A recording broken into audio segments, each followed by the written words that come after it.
Randy and I welcome you back to The Chosen's Blended Harmony of the Gospel. We are on Day 13, Part 1, Calming the Storm and Casting Out a Demon. Calming the storm. When Jesus saw a large crowd around him, he gave the order to go to the other side of the sea. As he got into the boat, his disciples followed him. Suddenly, a violent storm arose on the sea, so that the boat was being swamped by the waves. But Jesus kept sleeping. So the disciples came and woke him, saying, "Lord, save us! Teacher! Master, Master, don't you care that we're going to die?" He got up, rebuked the wind, and said to the sea, "Silence, be still." The wind ceased, and there was a great calm. Then he said to them, "Why are you afraid? Do you still have no faith?" And they were amazed and terrified, and asked one another, "Who then is this? What kind of man is this? Even the wind and the sea obey him." Casting out demons. They came to the other side of the sea, to the region of Gadarenes, which is opposite Galilee. As soon as Jesus got out of the boat, 2 demon-possessed men from the town came out of the tombs and met him. One of them, for a long time, had worn no clothes and did not stay in a house, but in the tombs, and no one was able to restrain him anymore, not even with a chain, because he often had been bound with shackles and chains, but had torn the chains apart and smashed the shackles. Wow, that is a very powerful demon inside that man. No one was strong enough to subdue him, so violent that no one could pass that way. Night and day among the tombs and on the mountains, he was always crying out and cutting himself with stones. When he saw Jesus from a distance, he ran and knelt down before him, and he cried out with a loud voice, "What do you have to do with me, Jesus, Son of the Most High God?" Right there, see, the demon recognized Jesus and knew exactly who he was. Interesting, isn't it? "I beg you before God, don't torment me." For he had told him, "Come out of the man, you unclean spirit."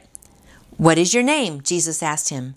"My name is Legion," he answered, "because we are many." And he begged him earnestly not to send them out of the region. A long way off from them, a large herd of pigs were there, feeding on the hillside. The demons begged him, "If you drive us out, send us into the pigs so that we may enter them." So he gave them permission, and the unclean spirits came out and entered the pigs. The herd of about 2,000 rushed down the steep bank into the sea and drowned there. That would have been quite a sight to see. The men who tended them ran off and reported it in the town and the countryside. At that, the whole town went out to meet Jesus. I bet they did. They came to Jesus and saw the man who had been demon-possessed sitting at Jesus' feet, dressed and in his right mind, and they were afraid. Those who had seen it described to them what had happened to the demon-possessed man and told about the pigs. Then they began to beg him, Jesus, to leave the region because they were gripped by fear. As he was getting into the boat, the man who had been demon-possessed begged him earnestly that he might remain with him. Jesus did not let him, but told him, "Go to your own people and report to them how much the Lord has done for you and how he has had mercy on you." So he went out and began to proclaim in the Decapolis how much Jesus had done for him, and they were all amazed. That miracle about calming the storm, I would be terrified on a boat if I was them too. I'm a pretty good swimmer, but still being on a boat with all that storm coming around. But Jesus, in one word, he just calmed the storm. And it's so interesting to me because he rebuked the storm and he also rebuked his disciples. And this is what the word rebuked means.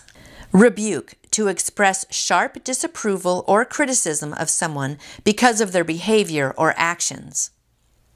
So Jesus rebuked the storm because the storm was misbehaving, so to say, by having this big, just storm and the boat was about to sink and everything. But then he also rebuked the disciples because they didn't have faith. And it's interesting. He's like, do you still not get it? And, again, it's easy for us to kind of point our fingers and say, they were with him all the time. Don't they understand? But, there's a lot of things that we don't understand too. And a lot of times God speaks to us and we don't always hear. So I just always want to make sure that I'm listening to him and that he doesn't chastise me like he did the disciples and say, "You of little faith, why don't you still understand?" And then with the casting out demons, it's interesting. When Jesus got close, he said, "What do you have to do with me, Jesus, Son of the Most High God? I beg you, therefore, don't torment me." And it's really interesting, right? Just before that, the disciples on the boat were saying, "Who is this man?" when he calmed the storm like that. They're like, even the winds and the sea obey him. They still even weren't sure who Jesus was. Then they go, and this man who is filled with demons, the demons even know. They're like, "Who are you, Son of Man?" And they know that he has the power to cast them out. And so they don't want to be just cast out anywhere. They say, "Well, send us to the pigs." So I think it's just so interesting, those stories back to back like that. The disciples who were hanging with Jesus weren't even sure who he was and were saying, "Who is this man?" Yet the demons know, "You are the Son of God." So Jesus makes the demons go into the pigs. The pigs go off the cliff, which makes everyone fearful. And then, as he was getting in the boat, the man who had been demon-possessed and now was healed wanted to remain with Jesus. But Jesus says, "Go to your own people and report to them how much the Lord has done for you and how he had mercy on you." So he went to the Decapolis. The Decapolis is like 10 cities, Deca, right? So can you imagine his testimony? I mean, what an amazing evangelist he was. He would go in and say, "I was living among the tombs. I had all these demons in me." I mean, legion, because we were many. But Jesus cast all of them out into these pigs and sent the pigs down a cliff. And here I am. I'm clothed. I'm well. I'm talking. I'm not crazy anymore. I mean, I bet a lot of people came to faith because of his testimony. Now, you might be thinking, "Well, I don't have that great of a testimony," but you do. There's something that Jesus has done for you in your life. You are different. You are no longer the same once you become a child of God. So I hope that you just go out today and you realize what he has done for you. And you can go out to your Decapolis, whatever cities or town you're in, you can go and tell your story. And more people will come to know Jesus. So I hope today that we realize that he has the power to calm storms in your life, but he also has delivered us and wants us to be going out and being his witness. Have a great day, making sure that you're calm with the storm and that you're telling others about Jesus. And I'll see you back here tomorrow. You can get your own copy of A Blended Harmony of the Gospels by The Chosen simply by going to thechosengifts.com. There you can find all kinds of wonderful merchandise to help build your faith this year. Be sure to check out their devotionals and their Bible studies. Have a blessed day.